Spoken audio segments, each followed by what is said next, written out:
أنا مواطنة عراقية وقاعدة بالمعادي بنيركو، صار لي 15 سنة. وإحنا بنحب المصريين وبنحب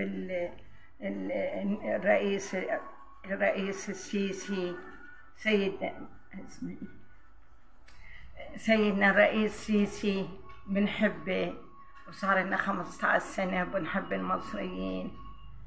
وأنا يعني وحدة، أنا من الناس مش راضية لما يحكون على السيسي يقولون هو غلى الحاجة وإحنا نريد نعمل ثورة ويحكون كده ولا كده، وأنا مش راضية وأقول لهم لا، هو السيسي شعلي السيسي، هو ماله ومال السيسي، ماله ومال الحاجات، هو بالعكس حامينا، حاميكم وحامي البلد، وبيعمل كل حاجة، بيصلح وبيبني كل حاجة بيعمل، بس هو ما عمل الغلي. أنا كم مرة حكيت قدام ناس هم يحكون يقولون على السيسي كذا وكذا، أقول لهم لا، هو السيسي ماله ومال هاي، هو بالعكس السيسي حاميكم ويحبكم ويحب الناس. وبعدين الغلي هو شأني، هو ماله مال الغلي الصوت من هاي الدول الأوروبية، اسمها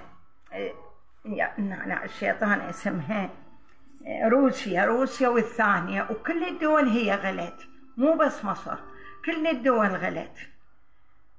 شو الدول كلها ما عملت ثورة ولا عملت حاجة ولا حكوا على الرئيس ولا هم لازم يحكون على ذيك الدول الأوروبية، مو يحكون على السيسي.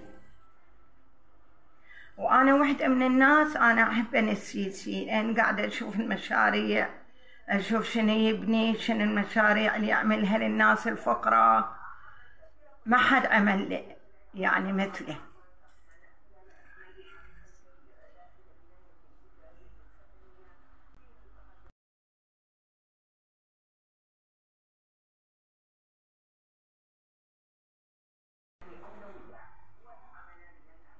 أيوة، أنا نسيت معك يعني ما حكيت، لأن هاي أول مرة بحكي بالتليفون. المهم الله يحفظ السيسي، إن شاء الله يحفظ السيسي ويحفظ الدول المصرية ودول العالم.